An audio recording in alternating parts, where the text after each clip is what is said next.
Assalamualaikum warahmatullahi wabarakatuh. Selamat malam pemirsa. Kembali lagi di acara Dispen, diskusi seputar pendidikan. Bersama saya Komarudin. Kita akan membahas tentang mata kuliah Teknik Reportase dan Investigasi Berita yang diampu oleh Bapak Dr. Adi Kusuma, MSI.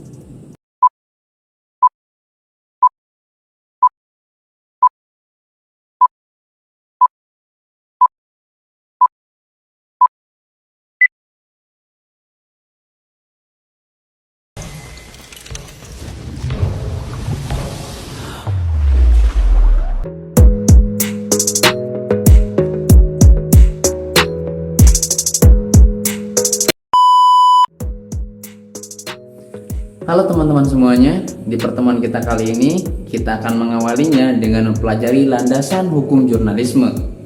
Dalam Undang-Undang Nomor 40 Tahun 1999, Pasal 1 dalam undang-undang ini yang dimaksud dengan 1.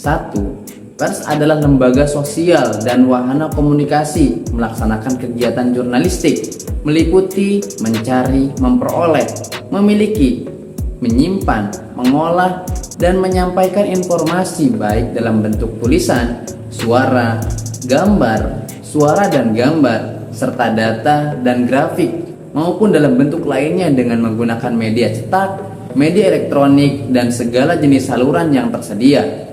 2. Perusahaan pers adalah badan hukum Indonesia yang menyelenggarakan usaha pers, meliputi perusahaan media cetak, media elektronik, dan kantor berita, serta perusahaan media lainnya yang secara khusus menyelenggarakan, menyiarkan, atau menyalurkan informasi.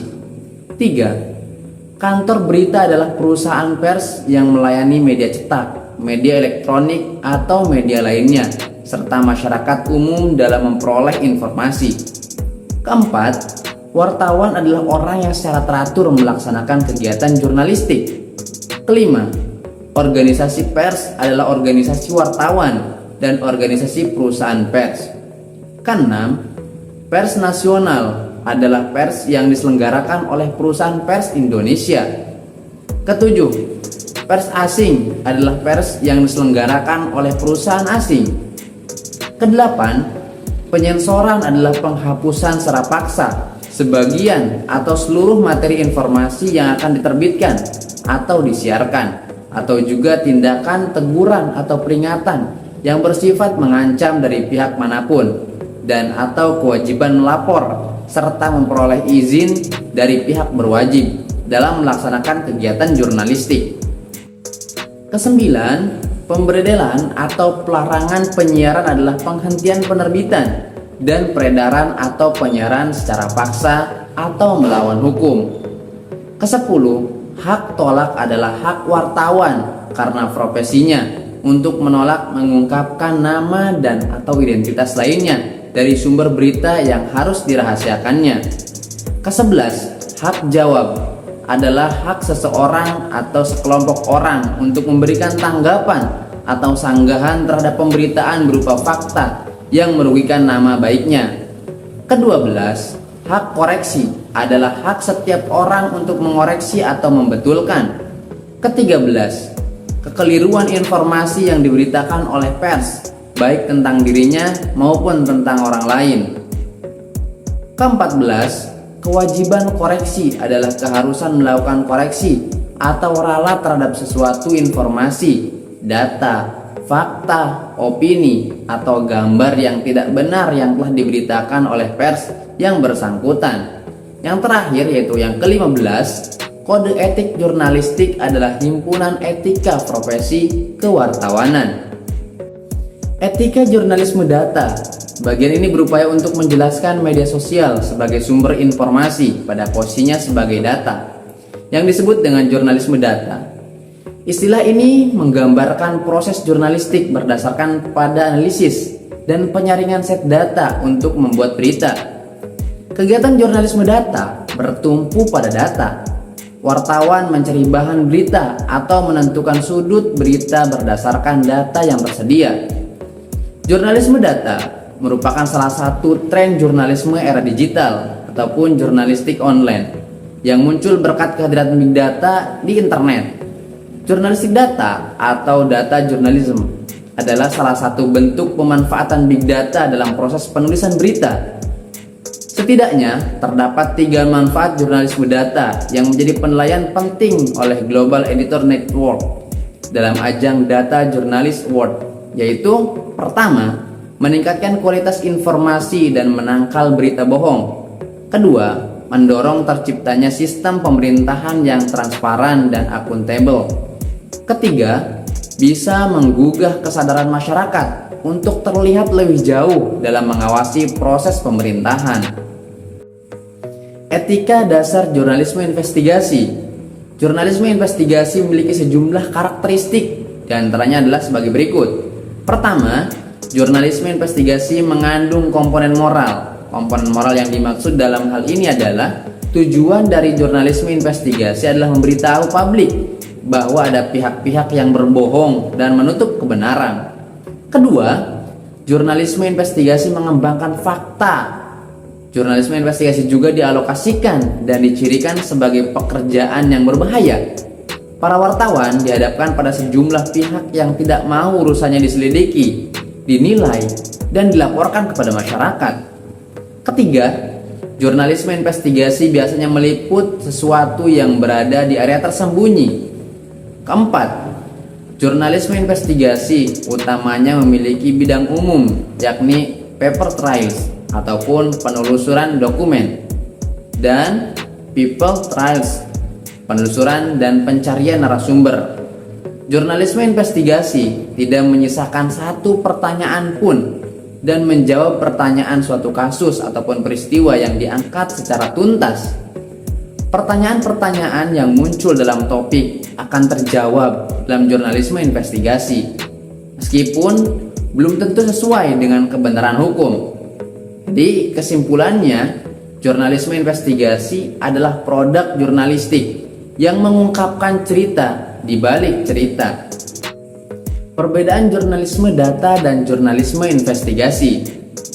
Jurnalisme data adalah warisan dua praktik jurnalisme yang lebih tua, infografik dan pelaporan dibantu komputer. Selanjutnya, praktik ini dapat dikaitkan dengan perubahan teknologi lainnya, seperti adopsi komputer di newsroom, peningkatan akses terhadap sumber dan arsip elektronik, data terbuka dan pengembangan World Wide Web. Meski demikian, menurut Knight, seperti banyak inovasi lain dalam produksi berita, ada banyak ketidaksepakatan mengenai apa sebenarnya istilah jurnalisme data. Jurnalisme data dan jurnalisme berbasis data juga secara rutin digunakan sebagai sinonim. Sementara itu, istilah yang lebih tua telah hilang seluruhnya. Alur kerja dapat dibagi menjadi beberapa tahapan sebagai berikut. Yang pertama, mengidentifikasi inti berita dan peran potensial data dalam berita. Kedua, mengidentifikasi dan mendapatkan kumpulan data yang tepat untuk menanggapi pertanyaan jurnalis. Ketiga, memodifikasi data agar siap untuk dianalisis, misal memperbaiki kesalahan pada kumpulan data. Keempat, menganalisis data dengan alat yang tepat dan menyandingkan satu data dengan data yang lain jika relevan. Kelima, memproduksi berita, teks visualisasi, elemen interaktif. Keenam, penerbitan kumpulan data yang digunakan. Ketujuh, mengajak pembaca untuk berpartisipasi dengan menggunakan kembali data, mengomentari dan berbagi cerita melalui aplikasi di media sosial, serta mengirimkan lebih banyak konten melalui aplikasi media sosial. Sementara, investigatif berasal dari kata Latin vestigum, yang berarti jejak kaki. Pada saat ini, hal itu menyiratkan berbagai bukti yang telah menjadi suatu fakta, berbentuk data dan keterangan dari sebuah peristiwa. Dengan demikian, bila digabungkan, reportase investigasi secara harfiah mengartikan kegiatan orang yang melaporkan adanya jejak-jejak kaki, peristiwa tertentu dari tempat kejadian perkara.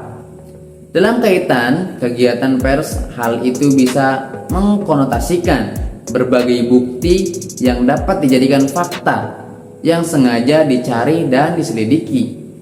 Ullman dan Hahnemann menggambarkan investigative reporting sebagai reportase atau kerja menghasilkan produk dan inisiatif yang menyangkut hal-hal penting orang banyak atau organisasi yang sengaja dirahasiakan.